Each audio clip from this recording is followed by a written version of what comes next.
you look into their eyes and you share this mutual feeling of love and dependency and trust. It's the purest type of unconditional love. And the beautiful thing is, it's based on everything other than spoken word. You just lost your loved one. Now what? Welcome to the Grief and Life podcast, where we explore this new reality through grief-colored lenses. Openly, authentically, I'm your host, Nina Rodriguez. Let's get started.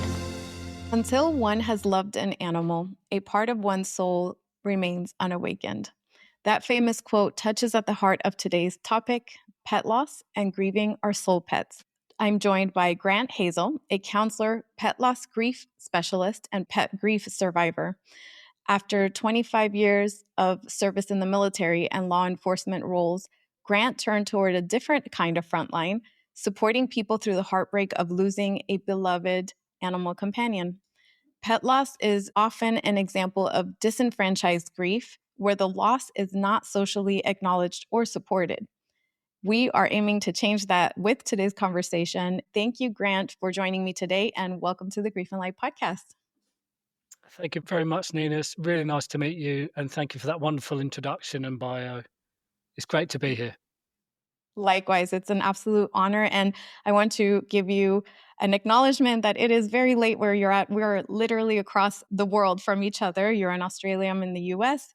And I'm very grateful for your generosity of time and willingness to have this conversation so late at night where you are. But what you're doing is meaningful, and it's important to validate the grief related to pets. So before we get into all of that, I would love for listeners to learn more about your story.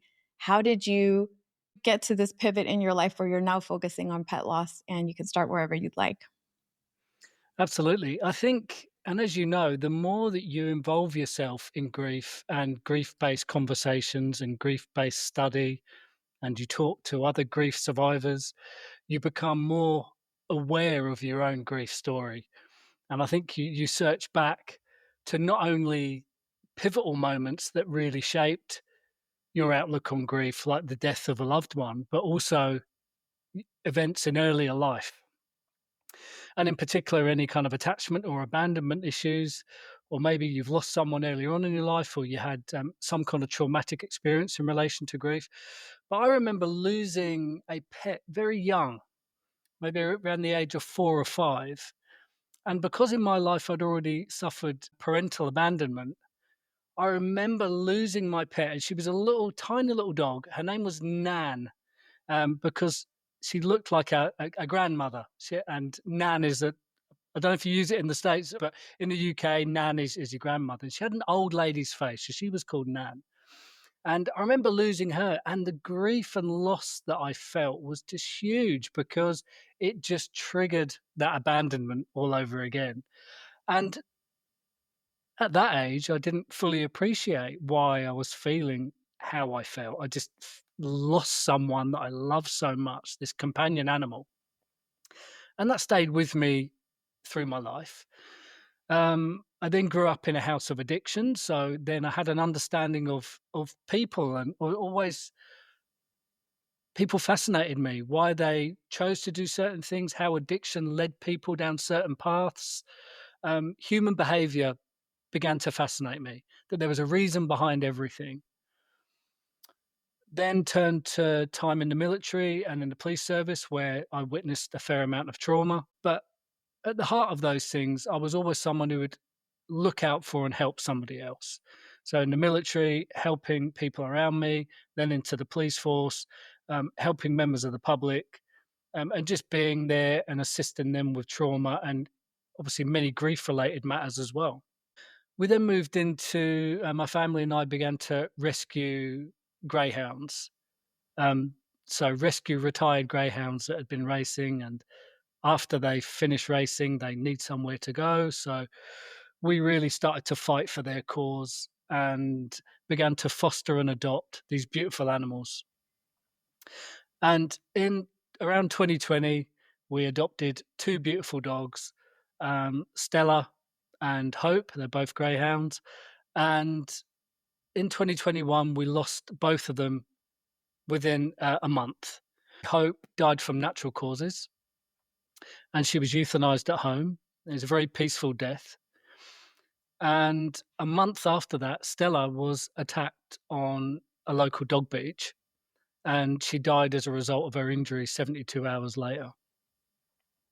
And just that feeling that I had that not only was dealing with a succession of losses in such a short space of time, but Stella was very much my heart pet. And she came into my life at a time when I'd recently lost my mother. And so Stella really became that, she filled that spiritual void. I was looking for something, something so huge was missing from my life. And although I have my immediate family here, there was something else missing. And Stella came into my life and she really filled that void. And I bonded with her because, again, my abandonment had been triggered once again from events from when I was a child. So then Stella came into my life and she's fulfilled that need. She's filled that void for me. And then to lose her in such traumatic circumstances, a month after losing hope, was just so impactful and so profound. And then we were left with one dog, and he was a little family dog. His name was Scruffy, and he was a little mongrel. So he was crossed between a Jack Russell and a Shih Tzu. He was a feisty little thing, but he grew up with my sons. So he was very much a family dog. We had him for 10 years. And when we lost the girls, I had this assumption, because we always feel that we're in control of things. We always feel we have more control than what we do in life. We thought we'd had Scruffy for maybe a little bit longer, but then he died the very next year through stomach cancer. And that was a different type of loss. So I felt that the loss of the girls was different because they represented different things. They lived and they possessed different qualities and they brought different things to my life. And losing Scruffy wasn't only losing someone else that I loved, it also represented the loss of my boys' childhood because they'd just gone into adulthood. So there's so much loss and so much feeling attached to losing Scruffy. And to lose three of them within the space of 18 months, it was really impactful. And I remember looking around for resources and help and counselling.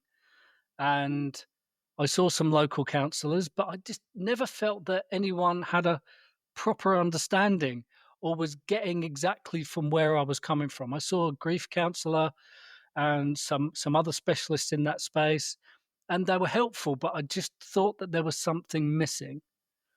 I thought that there was a lack of understanding of the bond, and in no way was my grief diminished or trivialized in any way, but I just didn't feel that I was being got to the point that I felt that I needed to be. I didn't feel that validity was there to the point that it needed to be. That then set something off, and I thought, what can I do in this space? How can I channel my emotions, my experience, my passion for helping and dealing with people? How can I then channel that into a way that's going to become beneficial to try and help other people that may have been in my situation and were looking around and didn't find or couldn't find the resources that they needed? So I took it upon myself, first and foremost, to commence studies as a counsellor.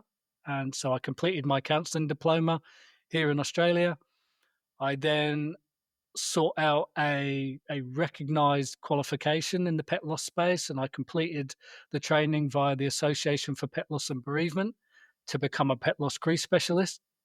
It was a wonderful course from an absolutely wonderful non-profit organisation.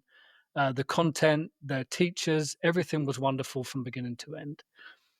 And upon finishing that course, I then began to spread my skills out into the open, speak to clients, work with clients on a one-to-one basis, work with another company, Jasper, who offer a pet loss support system, and I offer free counselling support sessions with them on a weekly basis. So I think just the time was just right for a different approach, a new approach that enabled me to really push forward with my experiences, my love of animals, my understanding of the bond, and that lived experience, which I think is so very important in the pet loss space. The person who I'm sitting across the table from or across the room from, they really need to know that I've been there to some extent. And I always say that I'm never going to understand 100% what you're going through, but I have a degree of understanding.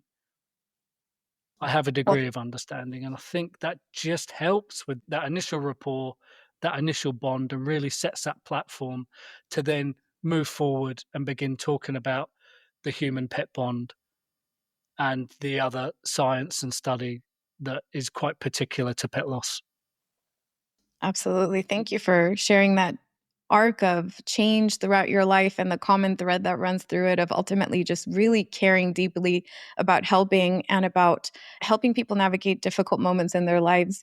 Thank you for answering that calling as well, because a lot of people feel that, but they don't necessarily pursue the path that it takes to become that source of support. And I'm sure so many benefit from your understanding, your deep, deep heart centered understanding and lived experience, plus your professional experience.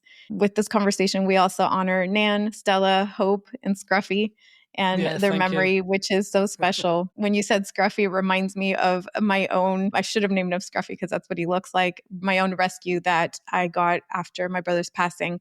And I would argue that he literally saved my life. And these pets come into our lives at such key moments. They also leave at very symbolic and significant moments, which is something that I've heard other grievers express, that this dog or pet, whatever pet you're attached to, was there for a very meaningful and significant moment in their Mm, lives. And then it's almost like they fulfill a duty and then they go. But before we get into all of that, you had discussed on your podcast the 4 categories of human pet bonds. And that was fascinating to me. If you could share with our audience what those are, and then just give examples of each one, that would be really helpful. sure. So there are 4 categories of human pet bond, and it helps us to understand that, to know why has it impacted me so much? Why has their death impacted me so much? Why did they mean so much to me? What was it? What's that thing? Why has this grief hit me like a freight train? I didn't see this coming. I didn't anticipate that I was going to feel so grief stricken. So why is it? And then I have a conversation with clients about the human pet bond, which allows them to understand a little bit of background. And again, without putting people into pigeonholes. And it's never about that. It's just validating and providing a little bit of information, a little bit of insight into why they may feel as severe as what they do in regard to their emotions. So, the first category of human pet bond is weakly bonded. And when someone is weakly bonded with their pet, it could be when the pet serves a specific purpose or utility. So, for instance, it could be a guard dog. It's going to guard a premises of some description. Maybe someone has a pet who they make money from for a fighting dog or something like that. There is no love there. There's no affection. The pet is kept alive purely to perform that particular function. When the pet dies, there isn't going to be an emotional response. It will just be replaced again because it was there just to perform that particular service. And when that pet goes, there's no grief. It was there to perform that function, so the person's going to get another pet. Funny enough, those aren't the people that I see. So the next category is moderately bonded, and it's one step up from the previous bonding category. It's one step up from the previous bonding category. And people in this category of human pet bond, they have some affection towards their pet. But again, it's very much a one-way transactional relationship. So the animal performs a function. The owner of the pet, and they would consider themselves to be an owner as opposed to a pet parent or a pet guardian, will have the pet again because it suits their particular needs. So As an example for this, I would give a greyhound trainer who races greyhounds, who has some affection for the pet, who would spend money to keep the pet fit and healthy. But once again, it is so that the pet can perform a particular function and a particular utility, which is to earn money. When that pet no longer meets that criteria, or when it's no longer fit enough to do so, then the animal is then cast aside. If that pet was to die, then I'm sure there would be a degree of sadness. But again, because the animal was there to perform a function in that one way transactional relationship, the pet would then be replaced because the sole purpose of having that animal in that person's life was to generate income or some benefit for the owner. And that leads us with the last two categories. And the next category is the person that I see the most. So someone who's profoundly bonded. And when you're profoundly bonded with your pet, you have this relationship with them that you elevate them above a lot of people in your life. They're very special to you. You develop a sixth sense with them, that you look into their eyes and you share this mutual feeling of love and dependency and trust and unconditional love. And these relationships are built up over time, and they can often be the result of abandonment issues or unmet attachment needs, or maybe unmet needs throughout our adult lives.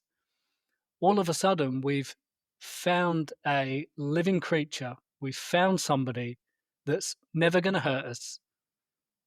They're not going to lie to us. They're not going to abuse us. They're not going to traumatize us. They're not going to abandon us. They're not going to look at us in the morning and say, "You don't look too good today." You know, it's the purest type of unconditional love. And the beautiful thing is, it's based on everything other than spoken word. In times where people have so much to say and perhaps don't have so much time to listen or the inclination to listen, the beautiful thing about a profound bond with a pet is it's based on everything other than spoken word. We might give them nicknames. They'll be our fur babies, or one I heard recently was Skinfant, and we really do take them close to our heart. They That's a sleep new in one beds. for me. That's funny. Yeah. They sleep in beds, they sleep on our sofas, we put clothing on them. Just become like children to some. And some people see no different. Some people see no different at all in relation to actually having a human child to a pet child, because they fulfill that need. They fulfill that need for love and closeness and parental responsibility and nurturing and care and touch, all of those things which humans crave. And if people choose not to have children, or they don't have children for whatever reason, sometimes a pet can become that to them. And so they then become profoundly bonded.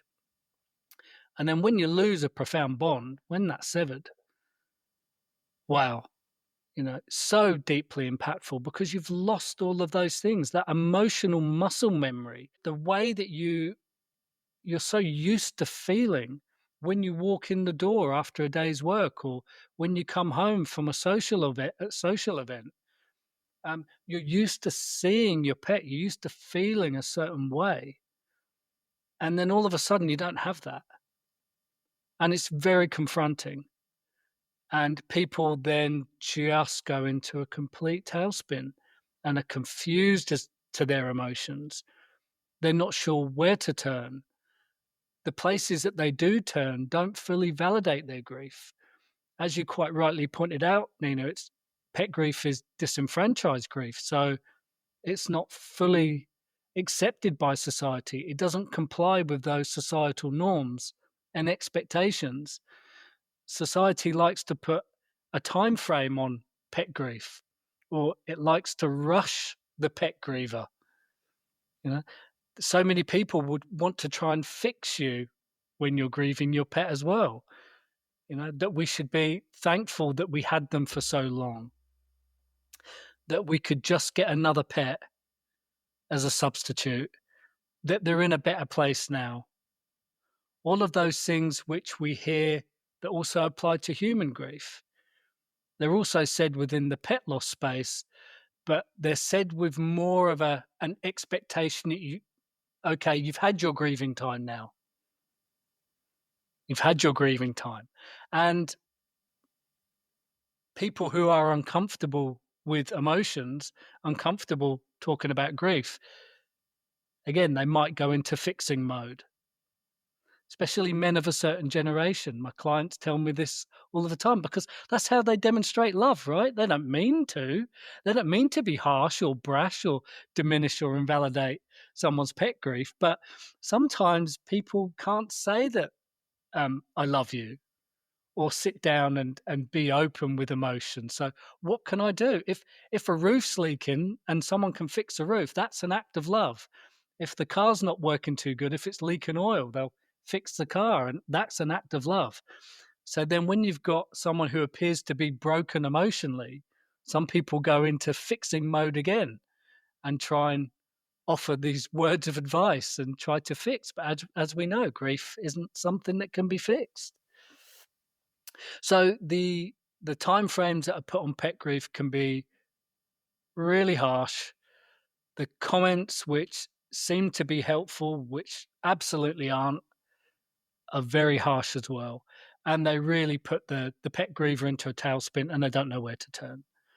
And I think that's why when people have these profound bonds, they may not fully appreciate the depth of the bond during life because it's an everyday thing. I think like most things in life, we don't often appreciate something as much as what we should until we don't have it. And then all of a sudden we don't have it and wow, it's such a shock to the system. Um, so those are the three main categories of the human pet bond. And the profound bond is the one I encounter more often than not. We then have the fourth category, which is excessively bonded. Now, an excessively bonded human pet relationship generally has a degree of pathology attached to it. So perhaps someone who's dealing with clinical depression or another diagnosed issue that they're contending with. Maybe they've suffered a history of trauma at the hands of people. People just aren't there to be trusted. A lot of people in their life perhaps have been completely excluded because of trust issues. People have been unable to meet their needs throughout the course of their life, and their pet is the love of their life. It's their primary attachment figure. It's their social network. It's their emotional support network. It's their family, their best friend, their partner, and their child, at the exclusion of just about everything and everyone else. And then when people lose those pets, the impact is incredibly severe and long lasting and often becomes complicated and typically requires a more holistic approach alongside some skilled mental health professionals in addition to myself who can give that lived experience and also some pet loss support strategies. They typically require some expert led assistance as well, just to try and assist them along the way. Thank you so much for breaking it down that way. I'd never heard that perspective prior to hearing it from you. And I would imagine if somebody's listening or watching that you can probably relate to the profoundly bonded. So the category number 3, if you will, of the attachment. And if for whatever reason you felt seen when he was describing the fourth one, which is excessively bonded, then I hope there's a sense of awareness that there may be something else operating here in the background. It's not just the grief of the pet loss. There's something else to it. So really good information to know for myself, for other people that, we talk to and we encounter. And I do remember, for example, when my brother passed, my mother's friend said, "Oh, well, I know what you mean because I lost my cat of 20 years." And initially, that was a very cringe statement. We were like, "Oh, what?" We were talking about her son versus your cat and all these things. And there's nuance here because you don't want to grief hijack. In an attempt to relate, we often start sharing our losses. Like if Grant says, "I just lost Stella," and I'm like, "Oh, well, I just lost so and so." Yep. The intention is usually in the right place, but the delivery is off and it actually causes more harm than good. So just listen, learn from the pets, and be embodied presence without saying anything. You don't need words. Less is more in terms of grief and supporting other people. But in hindsight, with some distance between the loss, I could also see what she was trying to say. She was trying to say, my companion of 20 years passed, and I know what it's like to have that void in the home and that grief, that longing and the yearning and the pain of what you're going through. So with some distance, we were able to appreciate and acknowledge that she felt probably very similar to what my mother felt. So it's this grief is this and that. It's the both and of life. I would like to read some facts here that I've researched just to really get it in our listeners' minds and hearts that this is a valid form of grief. There's research behind this. Everything that Grant beautifully stated, especially if you've experienced pet grief, you know how real it is. You know how valid it is. We also want to validate it externally for you. So let me read these very quickly. So, in studies in 2012, the lack of recognition of pet loss can lead to prolonged or complicated grief because people feel isolated or ashamed for mourning just a pet. And I'm using air quotes here, just a pet. And I hear that a lot. It was just a dog. It was just a cat. I don't know why I'm feeling this way.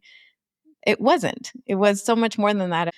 In 2017, there was a study published in Psychiatry Research that says those who had recently lost a pet had significantly higher scores of depression, anxiety, and stress, especially if they lacked social support. And the support is key in grief, especially early on, whether it's pet loss or any other life-altering loss. But just know that grief in and of itself is not a pathology, but it can lead, if unattended or suppressed, it could get complicated in other ways. Also, the emotional closeness, and maybe you could shed some light on this, Grant, the emotional closeness that somebody feels to their pet has nothing necessarily to do with the species of the animal or the length that you had the pet. Like you said, you had Luna and Hope for less time than you probably wanted, but the bond is very significant and it's life altering. So maybe shed some light on that. And also, elderly and single individuals are often more deeply impacted by pet loss, especially if their pet was their primary companion. So there's so much to dig into. Start wherever you'd like, and perhaps some examples on your own experience and what you see with your clients. Sure.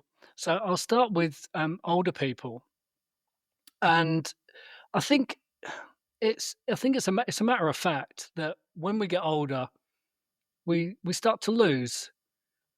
We lose our health, we lose family, we lose friends, we lose social interactions, and I think getting older and isolation, not always, but can go hand in hand. It's the very nature of life.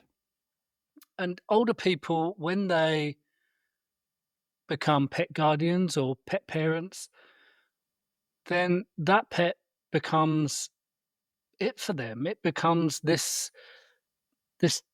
pillar or this constant, this figure of independence that helps them be independent and maybe form social bonds with other pet owners in the immediate area, gives them a reason to get up in the morning to care for something when perhaps they haven't been able to care for a family member for quite some time if they're living on their own. That gives them a reason to go on, a reason to want to keep going. Opportunities to exercise, socialize, and just care again and to be cared for. And I think that's the beauty of pet guardianship at all stages.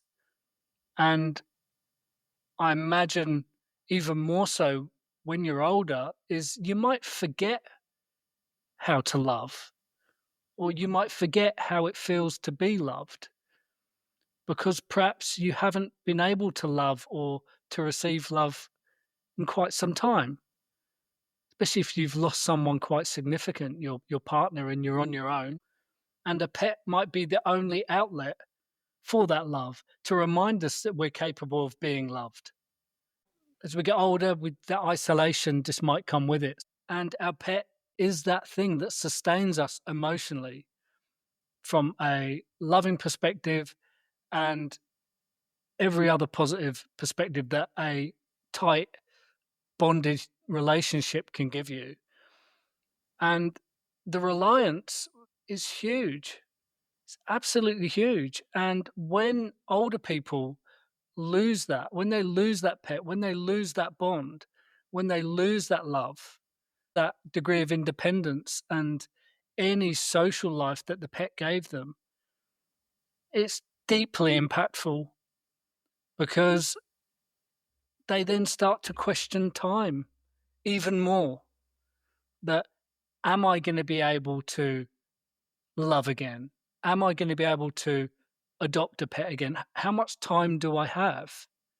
If I get a pet, is the pet going to be taken away from me? Am I going to pass before my pet and leave my pet alone? I've had people speak to me about all those concerns in the past, and it's heartbreaking. It's heartbreaking. Truly. And those are aspects that maybe go unseen, some things that we don't think about on an everyday basis. But if you're older or if you resonate with, that scenario, it's something that's very present. And it's very worthy of acknowledging. Thank you for sharing that perspective as well. And I could absolutely see how grief plays a huge role in that. There's also the dynamic of service animals. So maybe shed a little bit of light on that. Absolutely. So people that have service animals, in a similar fashion to older people, they they rely so heavily on their pet, and probably more so because it isn't just their pet. They perform such a valued and valuable function in that person's life. Again, they provide levels of independence and mobility and care and levels of trust and mutual benefit across the board. People with service animals, everyday everyday tasks that perhaps you and I can perform quite capably and quite readily, everyday tasks these people perhaps can't afford. And without that pet, there are things that they may be able to do may be limited because the pet just provides that ability to be independent, um, heightened levels of care and trust as well. You're putting so much trust in your pet to assist you with such important tasks, with mobility, with getting around. Yeah. Looking out for you in ways that really do transcend other levels of pet guardianship. And when people with service animals, when they lose that, when they lose those animals, they lose all of those things that their service animal helped them achieve.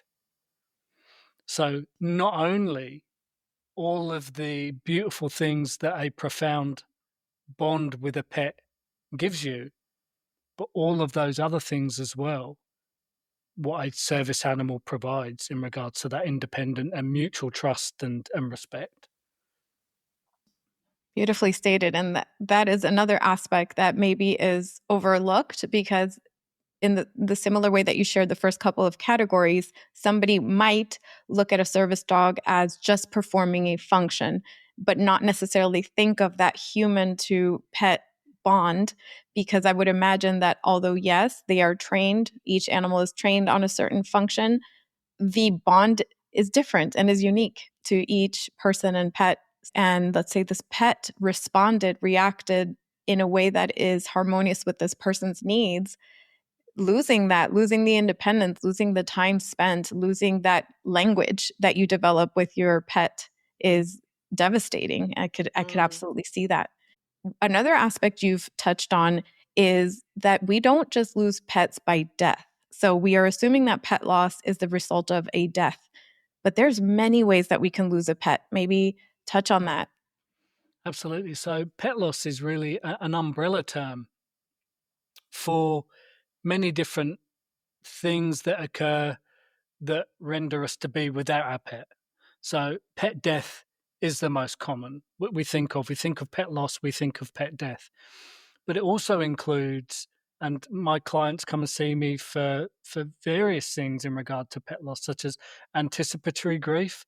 So maybe the pet has received a terminal diagnosis and the pet guardian is trying their utmost to manage that horrific stage of limbo between a diagnosis and the death of the pet.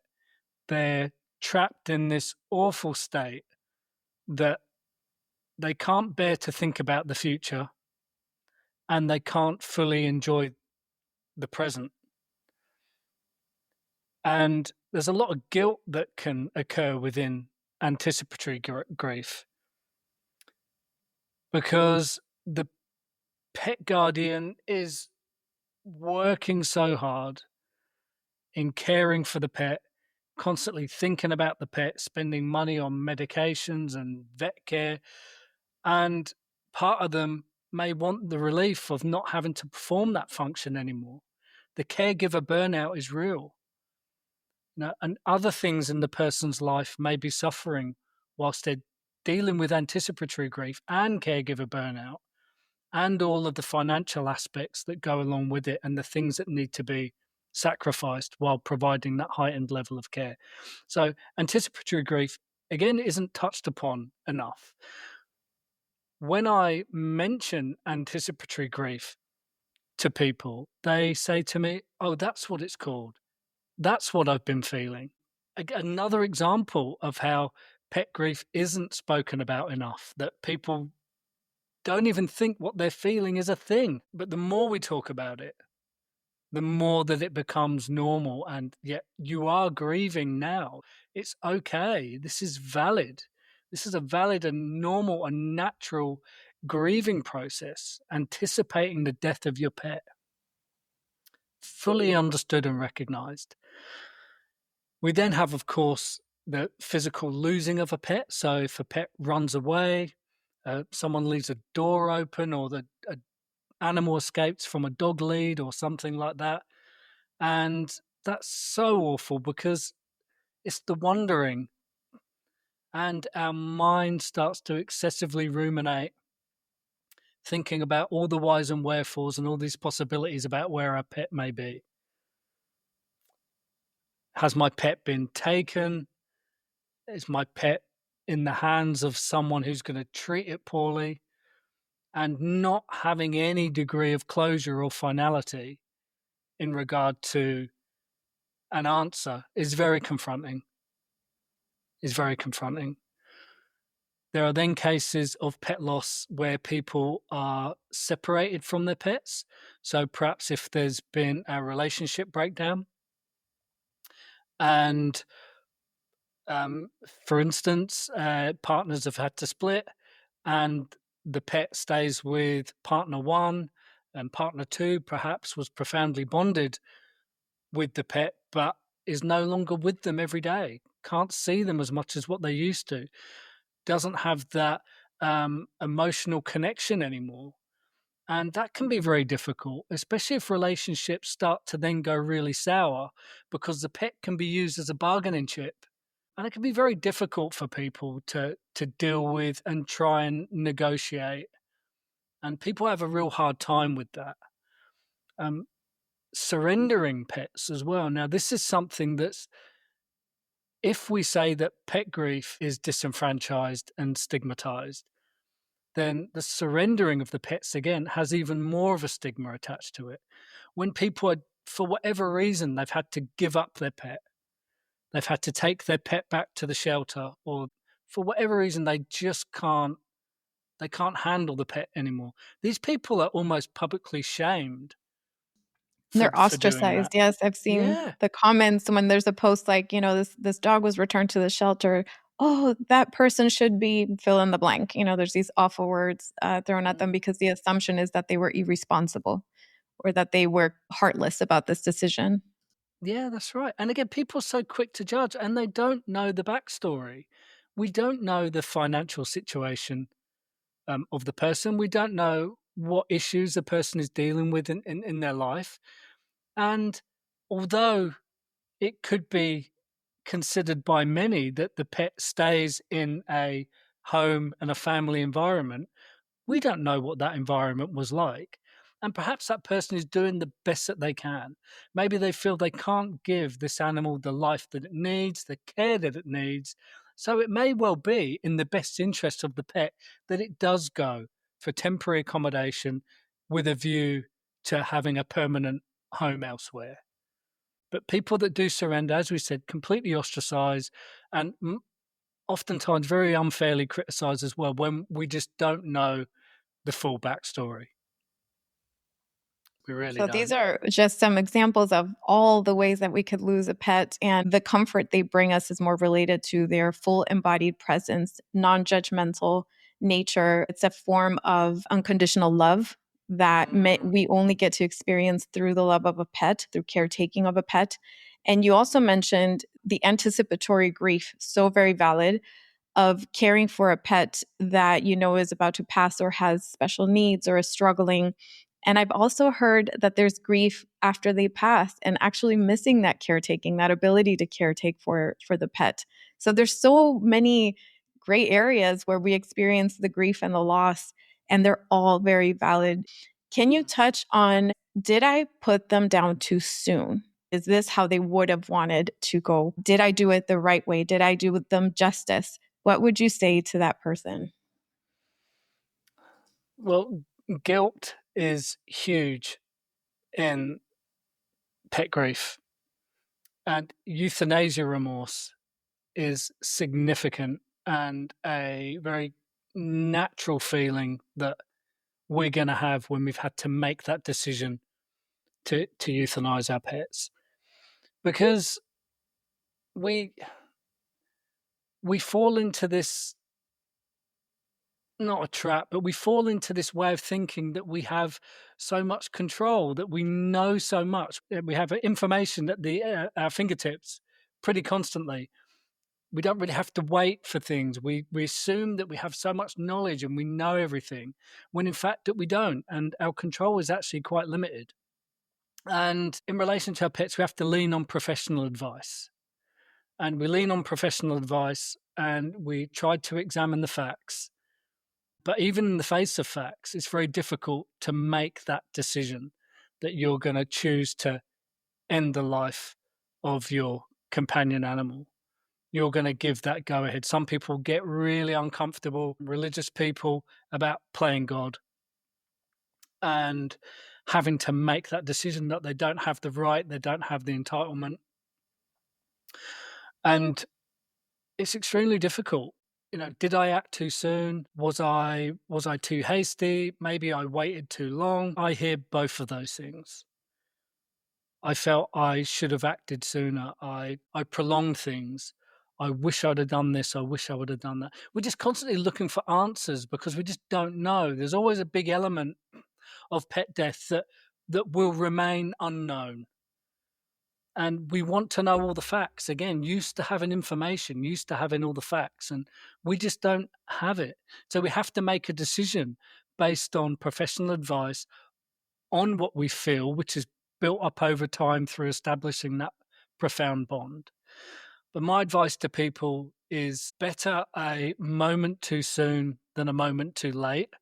That's something that I've heard anecdotally vets say to people all across the world. And lean on that professional advice, study facts. It has to come down to objectivity, to quality of life. And there are quality of life scales that you can assess factually the quality of life of your pet in conjunction with your trusted vet to see how they are in terms of mobility. Are they eating? Are they managing to use the toilet outside? All of those things have to be taken into account. A kind and ultimate act of love is to make that decision for them because they're incapable of making it for themselves. It really is a loving act. Euthanasia means a good death.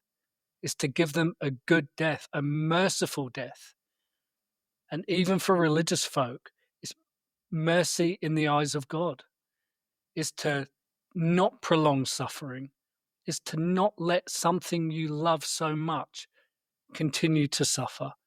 And you have the control over that particular aspect, as confronting as it is.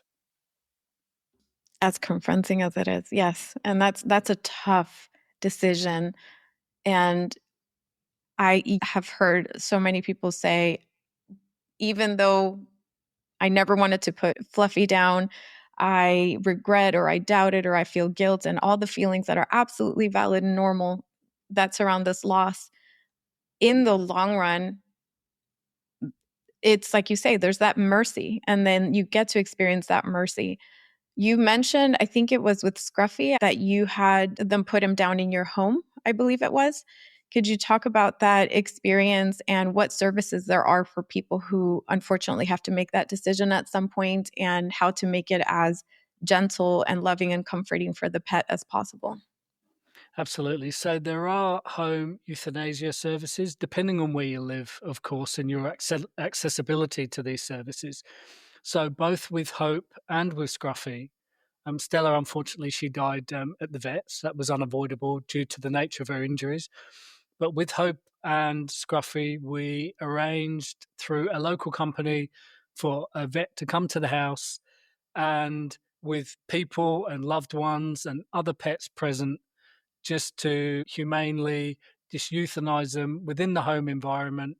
And Hope, when she was laying on her dog bed, with Stella laying next to her, we gave her a cheeseburger moments beforehand.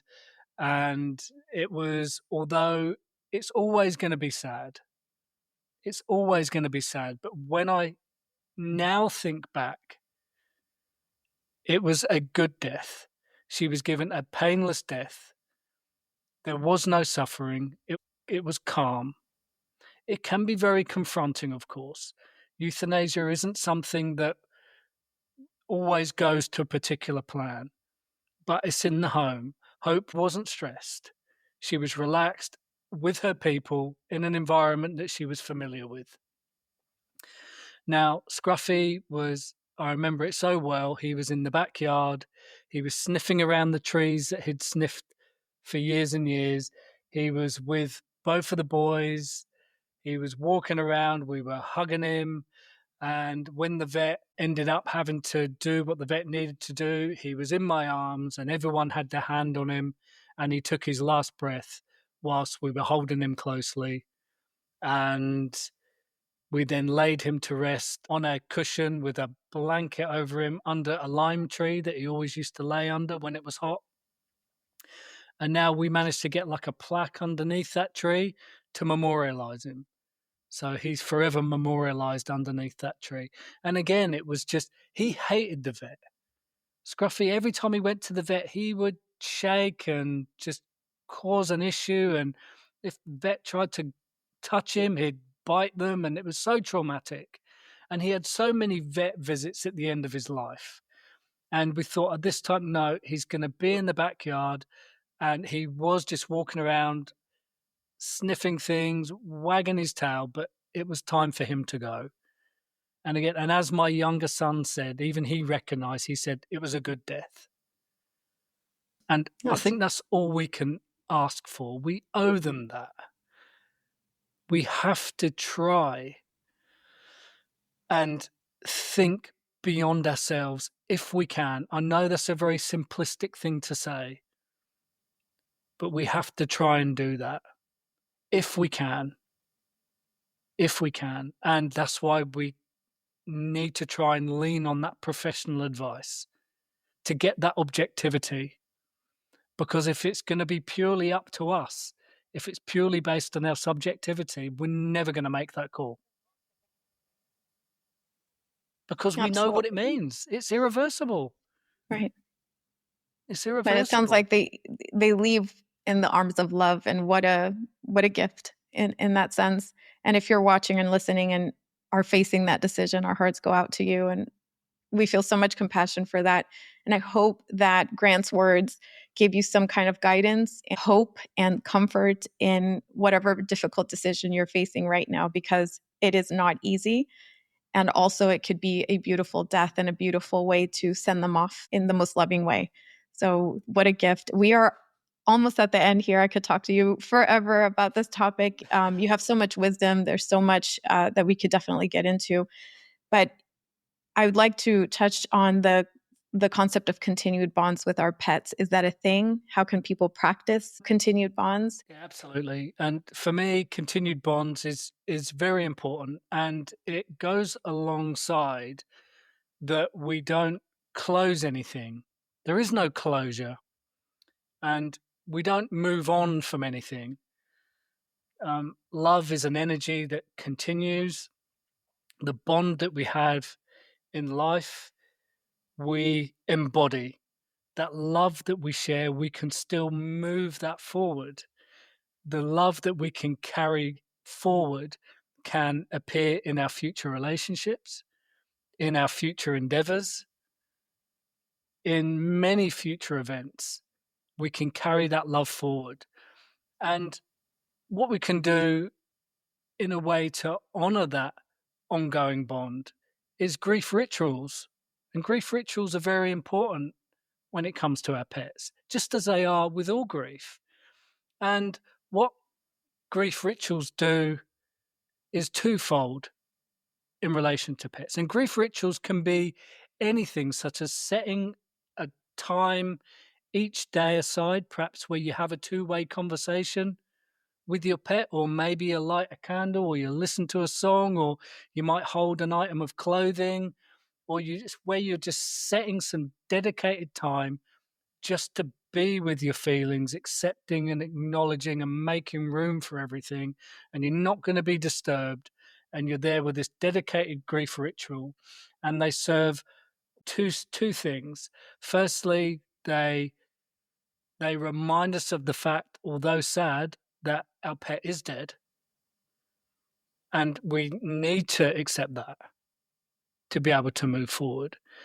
But secondly, they really do help with that ongoing connection and that ongoing bond, because they're still with us. They still sustain us emotionally. They still give us something. We still feel that love. And yes, we don't have them physically, but we still have their energy, and we still talk about them. We still remember them. Yeah, the values that we possess, whether it's love or gratitude or kindness or compassion, all of those things we demonstrated those to our pet. They demonstrated those things to us. So, in order to continue the bond, I think is to continue with those values, to try and sprinkle those values through relationships that you have in your life. And I can't think of a better way to honor and just to pay a loving tribute to your pet by being that person that they knew you to be. You're still that person. We can forget that, but we are that person who was capable of being loved, and we are that person that was capable of loving. We don't stop because we no longer have them. And self kindness and self compassion can be very, very difficult things for us to find after losing pets. But it's vitally important that we do try to be kind with ourselves. And again, just we are still that loving person, still worthy. Absolutely. So beautifully stated. And how can people reach you? Where can people reach you? How can they work with you if they wanted to get to know more about your work and what you have to offer? Sure. So if you ever want to reach out for any advice or to speak to me in any capacity, my website is thepetlosscounsellor.com. Very active on Insta under the same name and on Threads as well. So reach out for any advice. I'd love to speak to you, point you in the right direction if I can't help, offer you resources, free support groups, or you can talk to me individually on a one-to-one basis, but you're never alone. There's so many resources out there. There's so many people that get pet grief, so many people that would like to understand your perspective and hear your beautiful and unique story. So don't hesitate to reach out if you're in need. Thank you. I'll link everything in the show notes as usual so you could find it there as well. Final question. What would Grant today tell Grant after Hope's passing? Grant would say that you made the right decision under difficult circumstances in regard to the euthanasia. You didn't have all the answers. You were suffering too when you had to make that call. But in your heart, you knew it was the right decision to make. And you made it through love and respect. And those were the things that form the basis of the relationship in life. And those were the things that led you to make a painful decision in death. So beautiful. Grant, it has been an absolute honor. Thank you for all that you bring to this world, for your wisdom, and for all you're doing for people in the pet loss and grief space. Thank you, Nina. That's it for today's episode. Be sure to subscribe to the Grief and Light podcast. I'd also love to connect with you and hear your thoughts and your stories. Feel free to share them with me via my Instagram page at Grief and Light, or you can also visit griefandlight.com for more information and updates. Thank you so much for being here, for being you, and always remember, you are not alone.